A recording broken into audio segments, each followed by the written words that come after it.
My name is Rebecca Zuniga. I am the director of the Denver Justice and Peace Committee. I am very pleased to be here presenting Arturo Vizcarra from the School of the Americas Watch. I would like to thank Casa Mayan for opening the doors for us to do this presentation to the community. And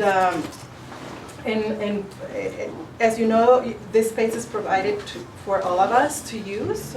I would also like to thank the different student organizations and different people that have made this possible. So, Casa Mayan for the Auraria Student Action, Auraria Casa Mayan Heritage, the University of Denver, the Corbell, the Latin America Center at Corbell, and also Regis University. That all the different groups have helped with some food or equipment or making the space available. Some of you also brought food for the potluck. Thank you very much. It's very important to take care of all of us and continue building this movement. So without further ado, I want to let Arturo present himself and give you thank you.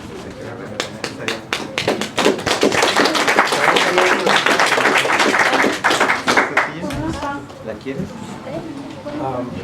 Well, thanks for having me here. Glad to be here in Denver. I'm actually only here for 12 hours. This is just a kind of a layover, and I saw some cheap flights on Frontier on my way to the Bay, and I, kind of contacted Rebecca, and she immediately was like, we have another event, so it's gonna be a busy day. It's gonna be fun. But as the first thing, I just want to do a brief introduction, and then we were gonna watch a short documentary that was made about 3 or 4 years. No, I think 2011 when it debuted, so 4 or 5 years ago. It's called Somos Una America, or We Are One America. And at that point, I think it was really good in describing kind of the ties that were being built throughout Latin America, and the expansion of the mission of SOA Watch to be a little bit more explicit about it. I think there was a lot of implicitly had already started going to more or like communications with, whether it be presented, the newsletter, or on emails, talking about U.S. policy for militarization in Latin America, imperialism, economic domination, and then also and then the tying that to immigration. And I think we're in a bit of a transition right now. This is a manifestation of that. Now that we're moving this big mobilization to the border with Arizona and Mexico, it's a binational convergence, and just some of the. So after watching the video, I'll just talk a little bit about. I'll show the website for the border Encuentro or convergence, and then talk a little bit about why we're moving there, what we're focusing in on, and also including the work that we're trying to do is, for example, also address state violence, not just in Latin America, but throughout the Americas, which would include the U.S.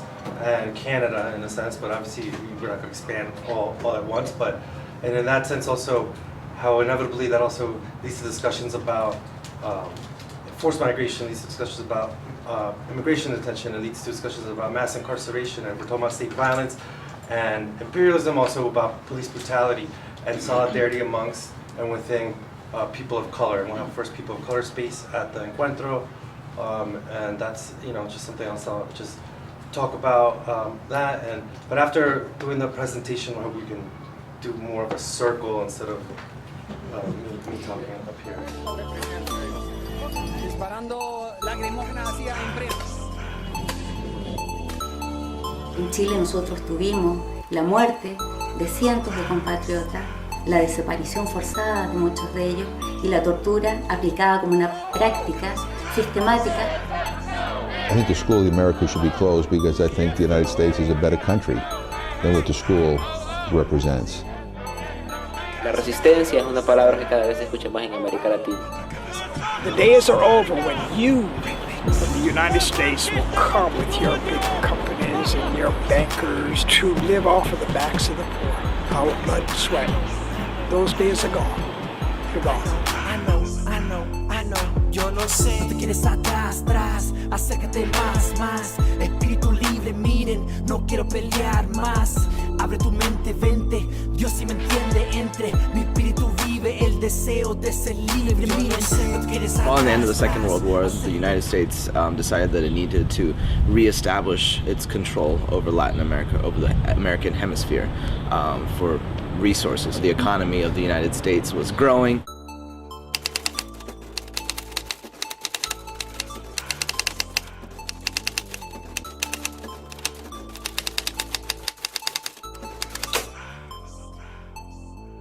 La preparación que ellos reciben no es en la doctrina de la igualdad ni el respeto a los derechos humanos, sino que tiene que ver con la forma de penetración de Estados Unidos en las políticas sudamericanas.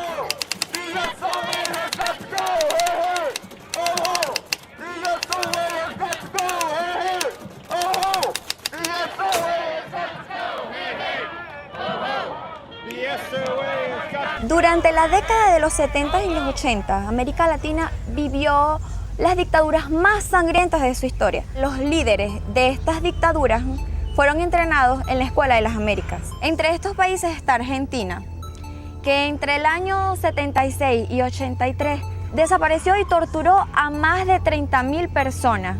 2 de los 4 líderes de esta dictadura fueron entrenados en la Escuela de las Américas. Está el caso de Bolivia, donde asesinaron a sus líderes políticos y sindicales durante la dictadura de Banzer Suárez, quien fue incluido como estudiante destacado en la Galería de la Fama de la Escuela de las Américas. En Guatemala, el graduado de la Escuela de las Américas, José Efraín Ríos Montt, lideró el asesinato de 2.600 indígenas y campesinos luchadores de esta tierra. Todas estas masacres financiadas por los impuestos que pagan las y los estadounidenses.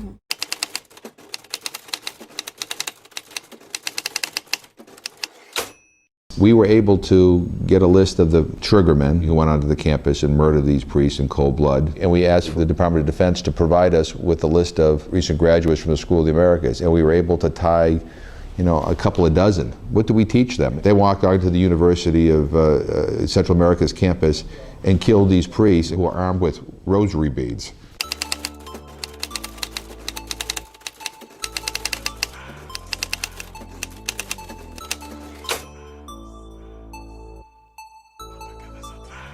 I came to the United States in 1989, forced into exile because of the political violence in Colombia.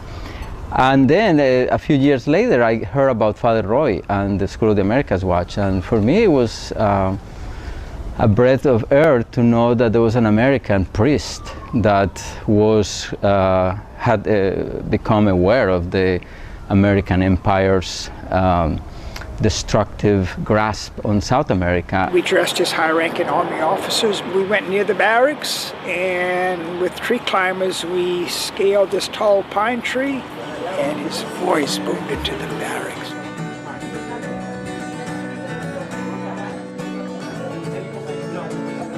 Yo quisiera hacer un llamamiento de manera especial a los hombres del ejército. Hermanos, matan a sus mismos hermanos campesinos y ante una orden de matar que dé un hombre, debe de prevalecer la ley de Dios que dice no matar. Les ruego, les ordeno en nombre de Dios, cese la represión. So we had a very serious, our first action, a very serious water-only fast, camping out at the main gates. The vigil has developed from a handful of people that gathered at the gates of Fort Benning to one of the biggest anti-militarization convergences in North America.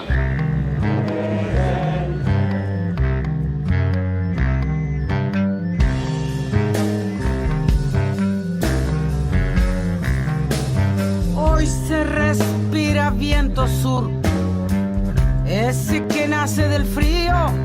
From the very beginning, it became an integral part of our movement, the non-violent direct action.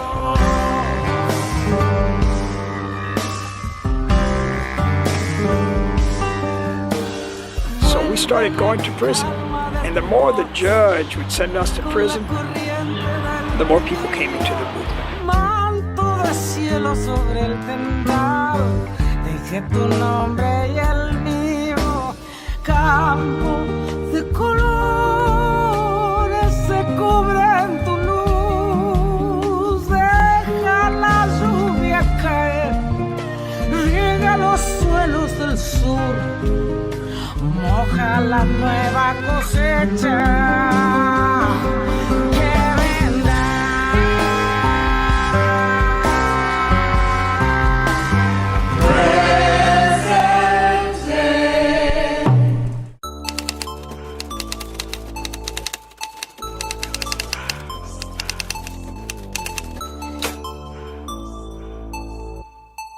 After we won that vote in the House, it was a warning signal for the Pentagon that they really ratcheted up their PR machinery, that they had spent thousands of dollars on Capitol Hill to lobby members of Congress to keep their school open because it is their flagship training school. The military preempted another vote, which we would have won, by introducing the Defense Authorization Bill with a change that they said they would close down the School of the Americas, but in the same legislation open up a new school in the same building with the same instructors and basically the same mission.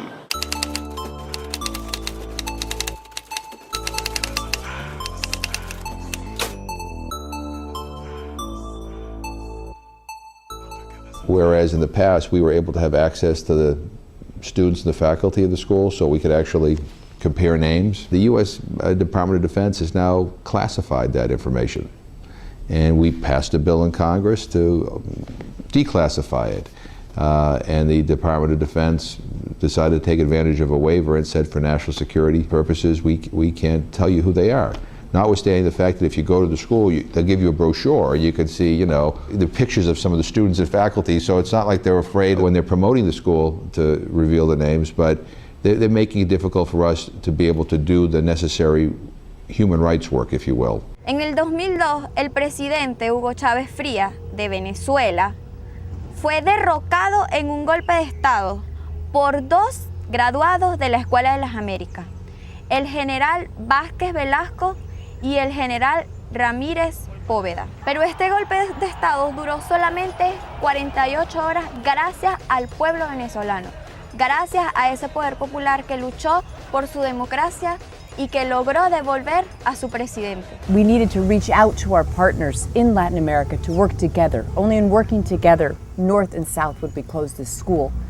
And as our partners began to invite us to visit these countries that were sending troops to the School of the Americas, they shared with us an idea, a strategy, in that if there is a school, there must be students. And if students are withdrawn from their school, this is another way to close the school. We visited 18 countries, meeting with these partners, joining in them and their struggles. And we were able to meet with numerous presidents, defense ministers, etc., and share this concern that these countries were sending troops to study at a school to return to their countries and repress their own people. 5 countries agreed to withdraw their countries from the School of the Americas. Venezuela, under President Hugo Chavez, withdrew their troops from the School of the Americas. President Evo Morales announced that Bolivia would withdraw their troops. Uruguay, under Tabaré Vázquez, withdrew their troops from the SOA. And Argentina, under Néstor Kirchner, withdrew their troops from the SOA as well. Also, Nobel Peace Prize winner Oscar Arias ordered the withdrawal of Costa Rican police from the School of the Americas. However, we later learned through WikiLeaks that the US began a campaign of 6 months to pressure President Arias to change his mind. And sadly, this winner of the Nobel Peace Prize quietly changed his mind and continued to send police of Costa Rica to the SOA.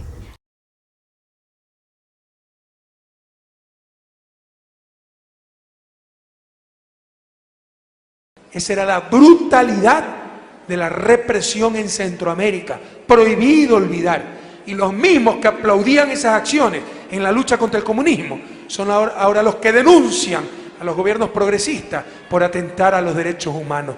¡Cuánta hipocresía! Los mismos que callaban esos crímenes son los que nos llevan ante la CID, porque miramos mal a un periodista, porque metimos un juicio a un periódico. ¡Cuánta hipocresía! Esas sí eran dictaduras.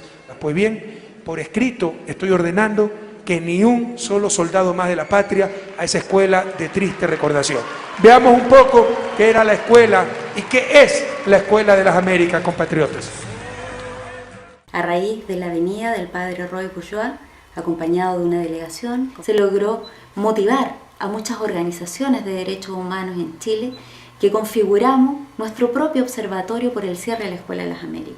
Cada vez se va incorporando gente, incluso más jóvenes, que van vitalizando esta lucha.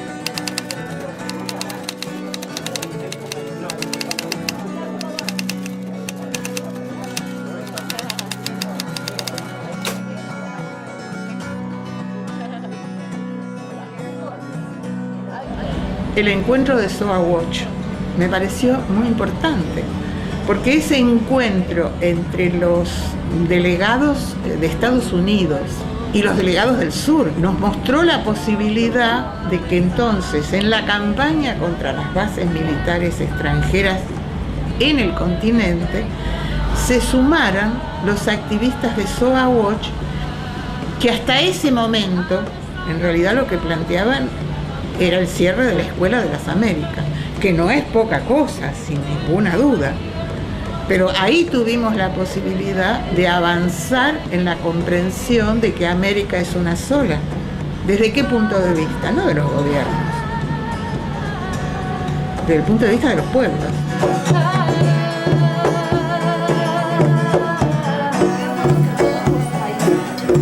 Con mi canto. Comienza Con mi canto.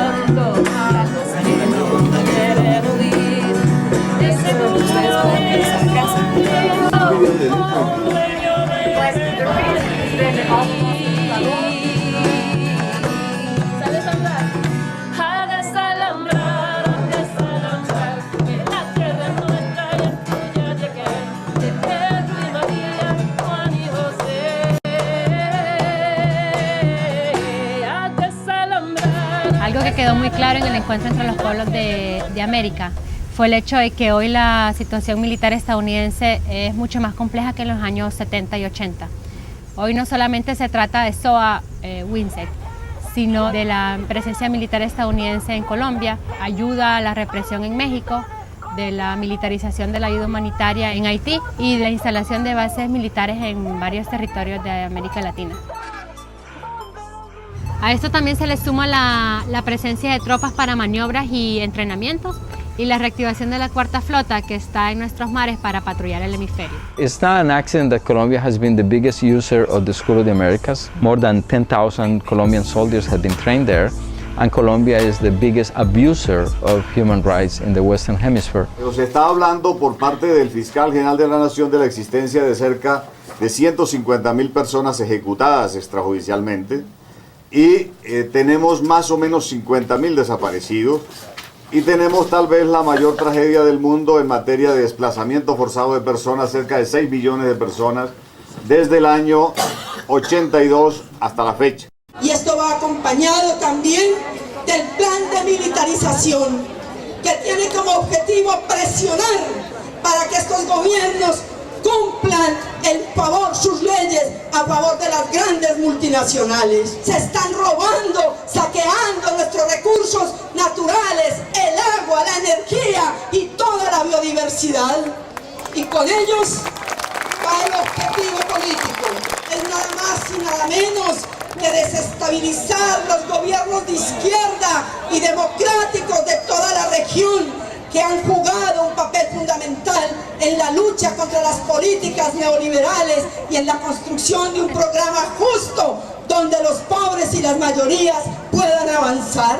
It's clear that it is in the interest of the United States government to establish military bases in Colombia, not only because of the tremendous natural resources that Colombia has, but because of the enormous thousands of kilometers of border that Colombia shares with Venezuela, a country which has the world's largest reserves of oil, But in addition, because of the extraordinary changes taking place in Venezuela, La militarización de Estados Unidos hoy tiene otro nombre. Ya no es en contra del comunismo, ya no es la Guerra Fría. Ahora es en contra de las drogas, en contra de los terroristas. Mexico is fast becoming the country that's, after Colombia and Honduras, the country that's sending most troops to the School of the Americas. And we're seeing what's happening there. We're being told in Mexico that there's a drug war, but what we're seeing is that in the past 4 years, 37,000 people have been killed. Y hay todo un cóctel de condiciones que pareciera que es la preparación para una intervención más directa del Estado norteamericano en territorio mexicano. Nos hace temer que, sobre pretexto de detener el terrorismo, Estados Unidos trate de penetrar de una manera más contundente, como lo ha hecho en Colombia con base. No son los problemas de Colombia, no es Haití con toda su catástrofe, ¿sí? Somos todos. Es ampliar el concepto de humanidad y reconocernos también como un solo continente. Nosotros no somos antigringos, nosotros somos antiimperialistas. Y hay hondureños imperialistas, y hay salvadoreños imperialistas, y hay nicaragüenses imperialistas. O sea, eso no te lo da el pasaporte, te lo da tu percepción de la realidad. In order to close the School of the Americas and to change the culture of militarization, we need to have a culture shift in the United States. And that can only come up from the grassroots. We want our relationship with people in Latin America to not be dominated by military-to-military relationships. We want justice, we want dignity for all of us. Our job is to create the images of the world that we want. We're all creators. We all have the capacity to dream. Eduardo Galeano talks about our capacity to dream as the most basic human right. Once we start imagining, then we start working in creating that. the SOA Watch movement must continue to call for a close of the School of the Americas. We must continue to resist militarization, but also to create that culture of peace that we dream of. We must sow justice, we must grow peace, but we must do this as one America. Somos una América. Somos una América. Somos una América. Somos una América siempre. We are one America. Toda América, una sola América. Somos una América. Somos una sola América. Somos una América. Somos una sola América. Somos una América. We are one America. Somos una América. Somos una América.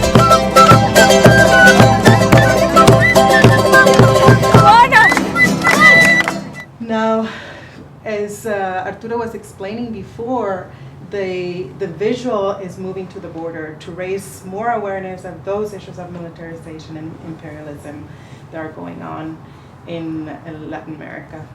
And now Arturo is going to talk a little bit more about the Encuentro, which will be the weekend, I think it's the first weekend in October, from the 7th to the 10th. There's some people that are already planning to go. If you haven't planned to go, think about it. He'll explain a little bit, but there will be a lot of movement going on. And just referring to the question of the other person here that asked the question, was like, what are the strategies? The strategy necessarily is to move to the border, to raise more awareness of those issues that have been experiencing in the movement building of people on the other side of the border. They want us to see what's going on. Or just in general, how we came to that decision to move. Talk about the decision to move. The decision to move. Well, I think there's a lot of different, various ways for how the decision came about. And there was this discussion a long time ago about moving the vigil to DC, is my understanding. There's also a discussion of moving to Washington DC and doing the protests there and focusing on congressional work. But then, so we just had the Spring Days of Action in DC, where we asked people to come and do some lobbying, some workshops, and then there's sometimes protests. But it was focused mostly on the legislative work.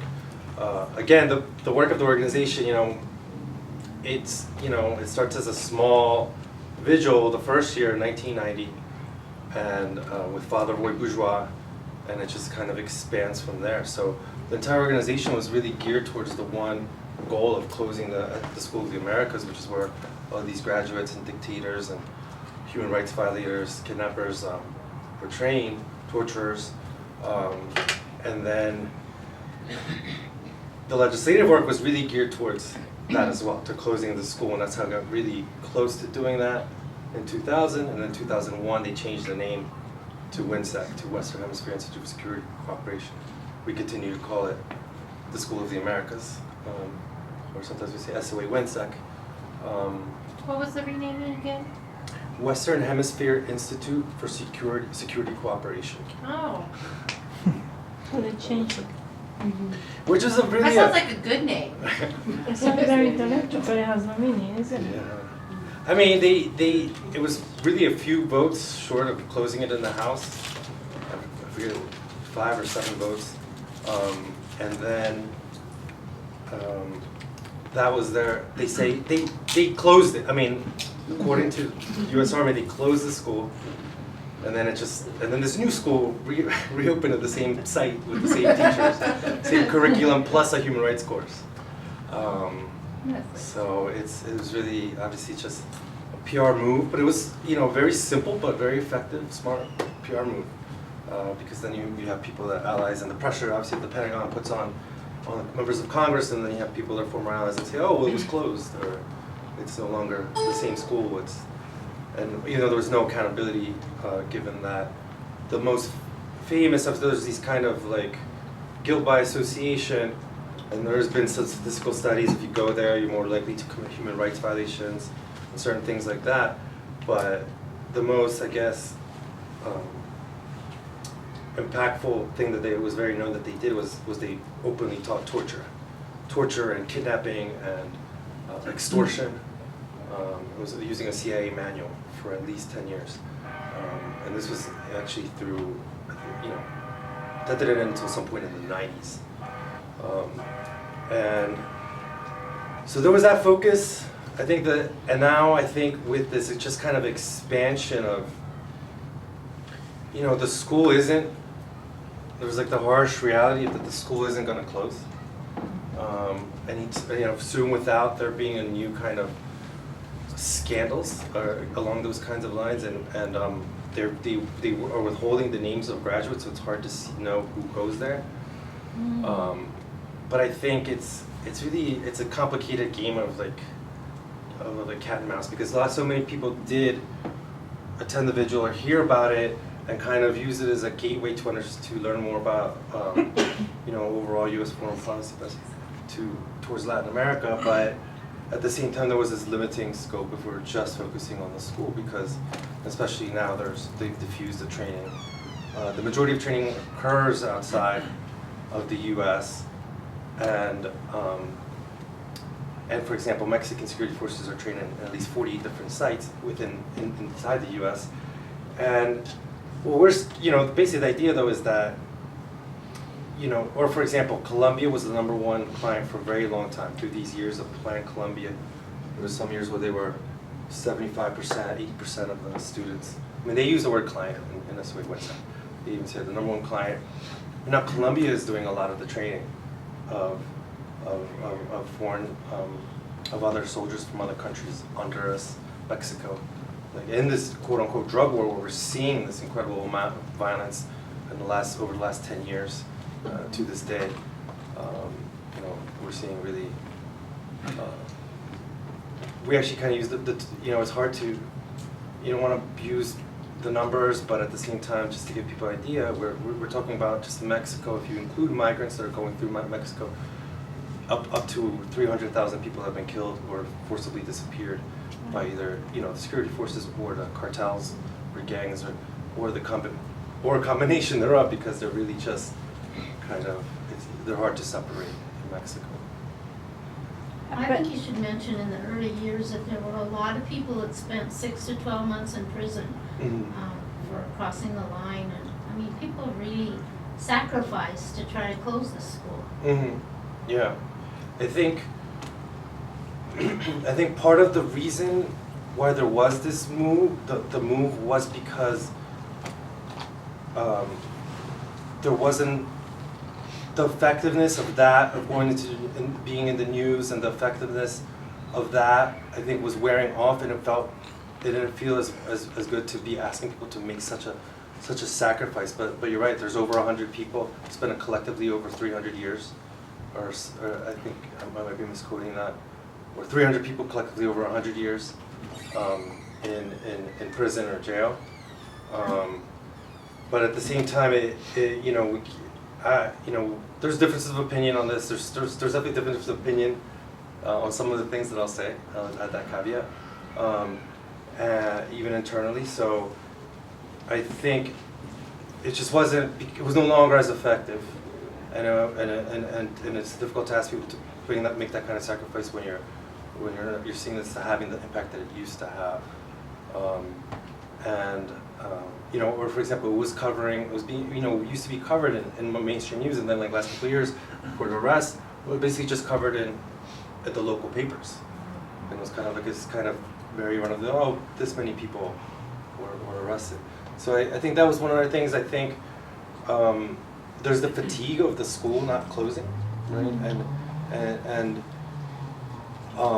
to really I think it was just a necessary idea to reinvigorate and really put attention on today. I think that's really the most, kind of in a way, the most important thing, is to really kind of help try to resuscitate and strengthen and rebuild the solidarity movements of the 80s and 90s and 2000s. Because, as I was saying, there's several humanitarian crises on top of each other in Mexico and in Central America. And in Colombia, it continues, but enforced disappearances, who thinks that people sometimes thinks of that as something being in the past. In South America, coup d'etats, Pinochet, Kissinger, blah, blah, blah, but that's happening right now. So that's really, I think, really the short version of why we're moving. The disappearing in Mexico and Colombia and in Central, specifically in Panama, Honduras, and Nicaragua and Mexico, is because it's a human trafficking. And it's affecting those areas because it's affect poverty, also child labor, also child prostitution.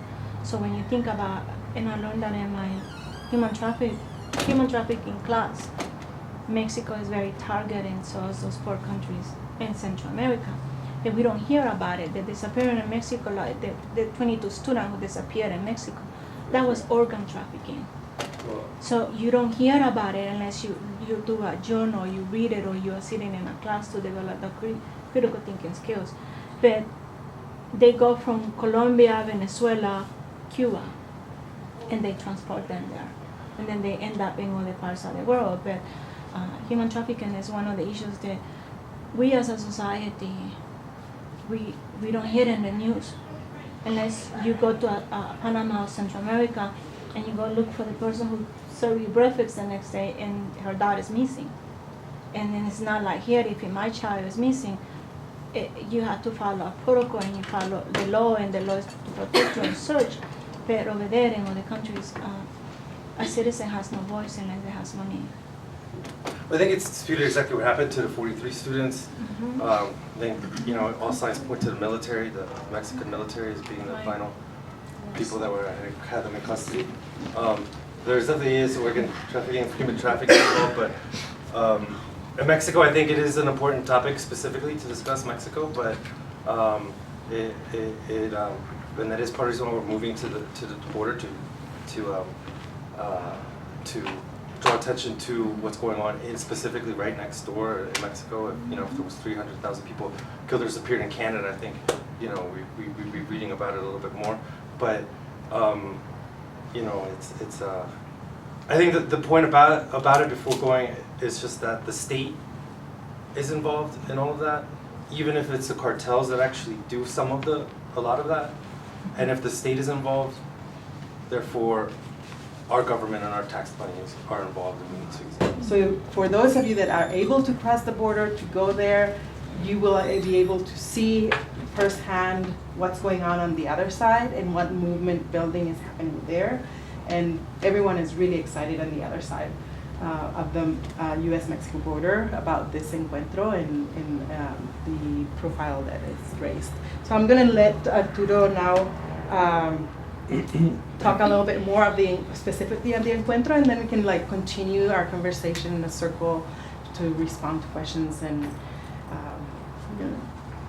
have a moment of collective sharing. One question, when people go across the border, do they need to bring a passport with Yes, them? they're very important. If you are planning to go to the conversions, the Encuentro, it's advisable that you take a passport. If you are a U.S. citizen, take your U.S. passport. If you are not a U.S. citizen, but you are authorized to be in the country, just take proof of that. If you're a DACA person, you can also go, but you should take all your documentation with you. Not to cross the border necessarily, but there is a checkpoint between Tucson and Nogales. A lot of the activities will be in Nogales on the U.S. side. So if you can't cross the border, you can participate in the U.S. side of Nogales.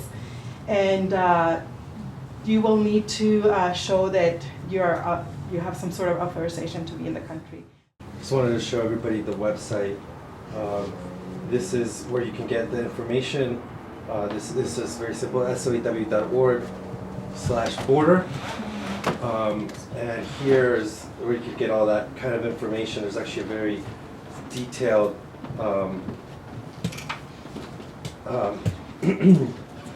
kind of menu about travel here. If you go into travel and travel logistics, travel considerations and know your rights, and it really just breaks down, and this is almost translated into Spanish. This should be done in the next couple of days.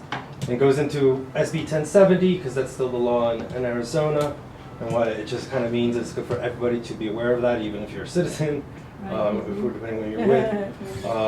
So connects to some of these organizations, the ACLU or the Puente Movement, which is a strong immigrant rights organization in Arizona that has done a lot of the organizing. And then, very importantly, the schedule of events. And this is what we have so far. So the information is still coming through as far as the workshops. They're mostly filled, unfortunately. For the Nogales, there's going to be, there's a lot going on. And sometimes there's going to be things going on at the same simultaneously in Nogales, Arizona, as Nogales, Sonora, Mexico, as in Tucson. And Tucson will be just set Friday night and Saturday for people of color space. Because of the border checkpoint between Nogales and Tucson, it forced the creation of this in Tucson. We can also talk more specifically about Mexico and Central America.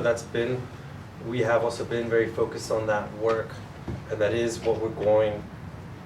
Mexico and Honduras are really going to be our focal points going forward, just because it's hard to we can't do everything, and we'll still be able to react to different things and have a Latin American panorama, but just as far as capacity and urgency, we're focusing on Mexico and Honduras. And Honduras also is a representative of Central America, since policy is, U.S. policy and what's going on. There's similarities between, especially Honduras, El Salvador, and Guatemala, where the majority of the child migrants and just families and just migrants and refugees and asylum seekers are coming from. Although there is also a lot more, there's even more coming from Mexico that's not really discussed.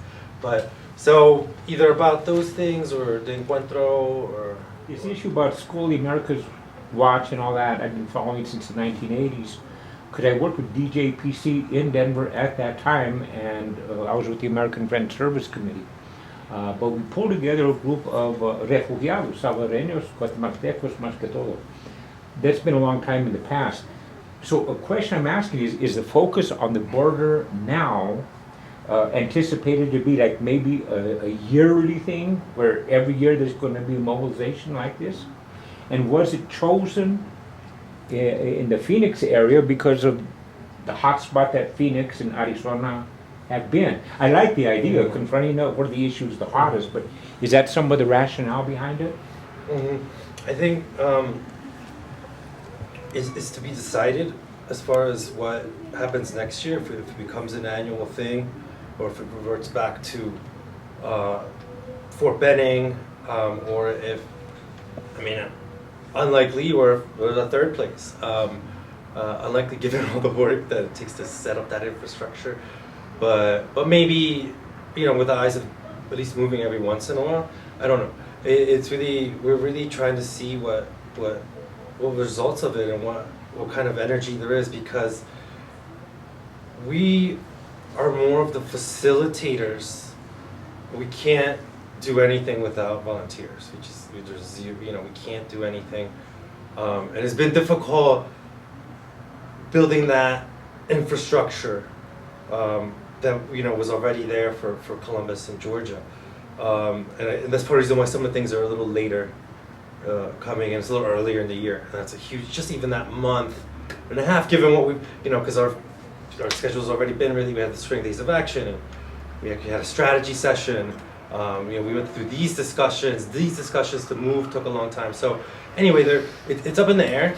The reason why it was chosen, it was kind of there's been different ways, but the more recent process, because there's been proposed to move at different times.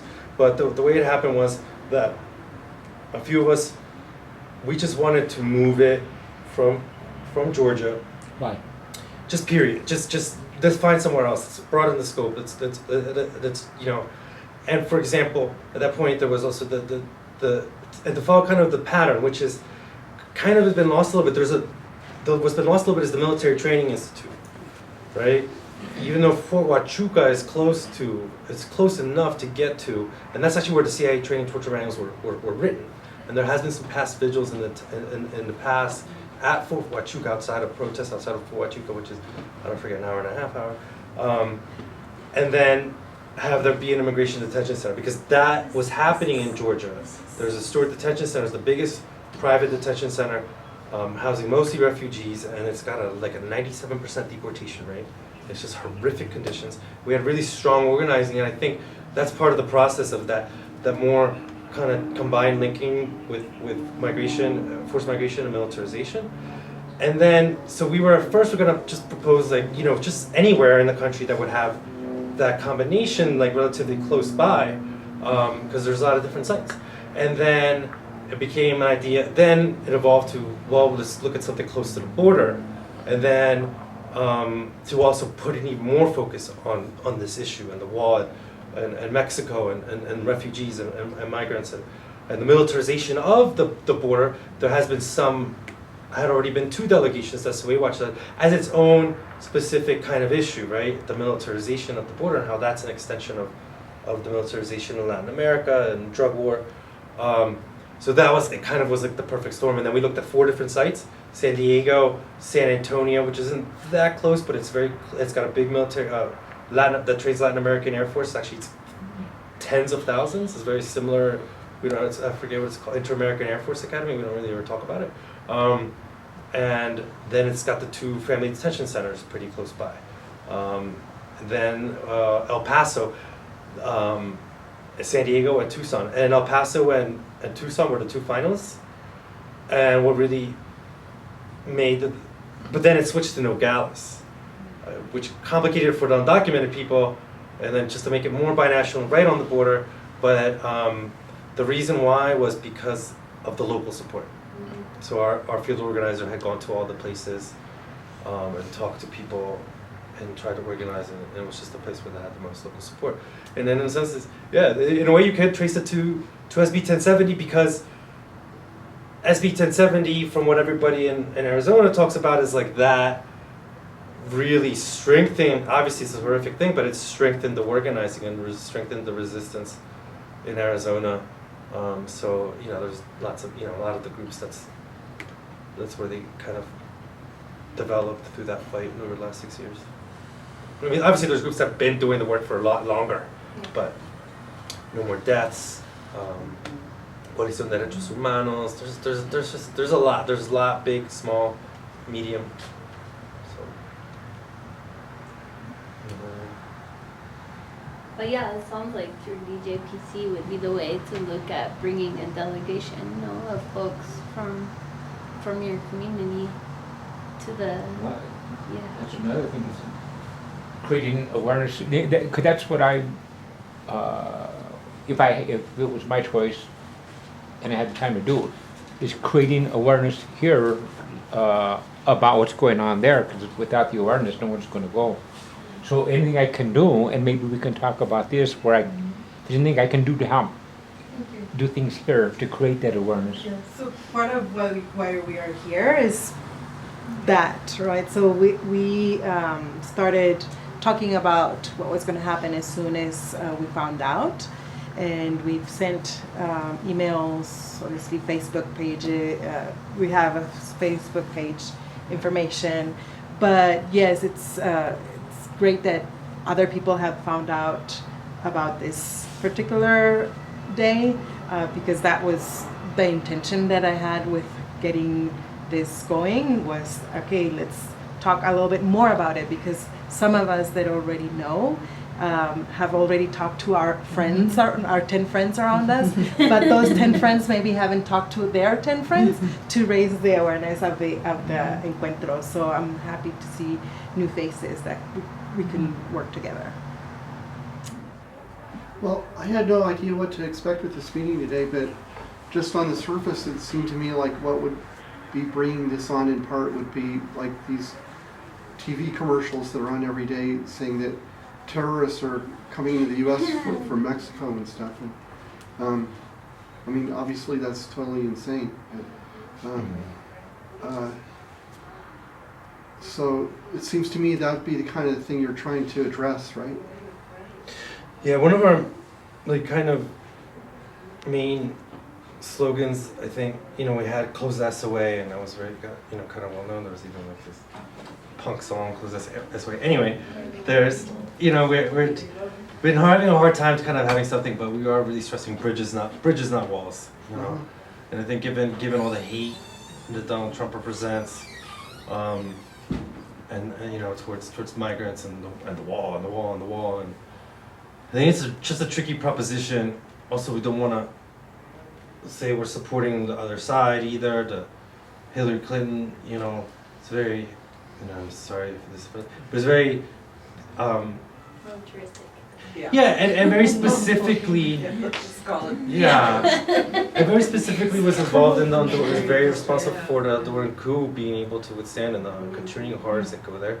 She's directly responsible for the child migrant crisis, and the hell that is under us, and that can't be forgotten. Berta Cáceres, right, was murdered. She's such an incredible inspiration to so many people, and genuine. I mean, it's hard, I get goosebumps just, talking about her. We were able to meet her. She was actually at the meeting where we had, where we decided, where the proposal was first voted on, that brought us to the next step of exploring, forming the exploratory there, and she supported it.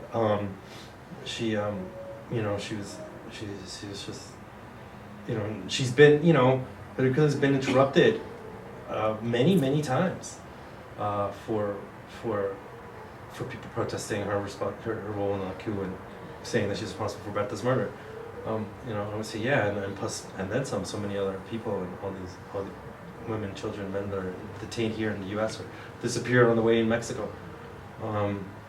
So it's tricky, and how we don't know how the media is going to handle it, and are they going to even pay attention? Is it, but I think it is a really, hopefully we can open up that discussion, because obviously Donald Trump's also struck a chord about trade with people, because obviously trade is a problem, but it's not that Mexico's winning. I mean, it's like it's pretty ridiculous. The same class in both countries are winning. Right. Exactly. Yeah, with the TPP, but the TPP's hard to get people excited about it. It's just obviously it's super important, but it's how do we talk about that? So I think, as I was saying, we're here, as we watch there to facilitate and create the space, but the space is what everybody makes of it. Obviously, we have some input, we have to say blah blah blah, but but it's really what other people do, what other people make of it. And there's also emphasis on the border, on life on the border, because that's something that's always overlooked with this huge discussion, or when we're talking about CIR, comprehensive immigration reform, and everybody's like, oh yeah, just militarize the border. Okay, and it's just like, wait, hold on a second. Like, what does that do positively? I don't know, but here's what it does negatively, right? And it's just people living, and you know, people say that. I mean, that's why our field organizers is really focusing on building with the local community. They have a lot of the workshops, you know, and they talk about how on the on the U.S. side, it's like low intensity warfare, you know, which is militarization, and you're seeing the CBP all the time, and they're menacing, and they're not trained, and they're, you know, there's so many instances of their brutality, and then they're even problematic. You know, they even run into problems with local sheriffs and police departments because of the way they operate, and obviously, then there's also the indigenous question, and then because we're beyond indigenous land, and there's these tribes that supposedly have sovereign territory, but they're that's not recognized by the CBP or federal government. So it's a lot. It's a lot of different things that we're, you know. So I think people can come and seek out different things and build connections, and really, it's hopefully, you know, it's more the beginning of a conversation than like anything else. I think that's one of the things that excites the folks. I'm with American Friends Service Committee. The folks at the organization is the idea of just unmasking the border in the way that the Schools of the Americas watch unmasked Fort Benning, and or kind of made it visible to the public in a way that was different previous to that. So I think that's one of the things, even though it's kind of an experiment, I think part of what's exciting about it is the opportunity to drive enough folks there that it does unmask it, that it's, you know, it's 4 concentrated days of presence, whereas a lot of the other actions that happen at the border, other than the migrant trail walk, they're pretty short, you know, or they're so long, like No More Deaths. They're there all the time. It's hard to draw the attention of the media and the public in general. So I think that idea of being 4 days concentrated there, teaching each other, learning from each other, and being able to hopefully unmask some of that in the midst of this crazy debate we're having that's not based on facts would be, even that would just be amazing, I think, for the movements that we work with. Exactly. I mean, yeah, I forgot to mention, like, the border, the wall took over, like, the wall is the gates of Fort Benning now. So that's kind of what's taking it over. We're not even going to a military training institute. We are going to an immigration detention center. The wall is Fort Benning and what it represents, and that's exactly it. It's exactly it. You say it. And we see those same things, like from the School of the Americas. Like we just had a delegation go to Mexico, and you can see the Border Patrol is having that same model where they go and they train Mexico, Guatemala, Honduras. We've moved our border south into the southern part of Mexico by these same tactics of training other people with the horrible tactics that we use ourselves. And so I feel like more and more the peace and the immigrant rights movements are like converging out of necessity, and there's strength there in that tension and in that crisis. Yes. Exactly, and how that extends to exactly how that extends to U.S. policy in these countries, because the militarization of Mexico is now, it's being remilitarized again. Now the drug war is enough. Now migration, right? Now they're detaining and deporting more people than the U.S. But obviously Mexican citizens are also being affected with the militarization. Then they're conditioning the Alliance for Prosperity, which is the supposedly way that they're going to address the root causes of migration from Central America, and that it's all conditioned on them or those countries militarizing their borders. So their borders are also gonna, like, in a sense, you're trying to keep people from leaving their own countries, even if that means death, and That's the thing. That's why these things are just. I think it's the moment, as the woman that was in the corner said earlier. We have to capitalize on these, because we can't keep on working in these silos. And if it's hard to like make. We obviously can't tackle it all, but as we continue making these connections, then hopefully we can build together instead of just like, oh, here's immigrant rights and taka and sell out the border communities and don't even think about what the U.S. is doing in other countries. It's how's that gonna? We can't do that.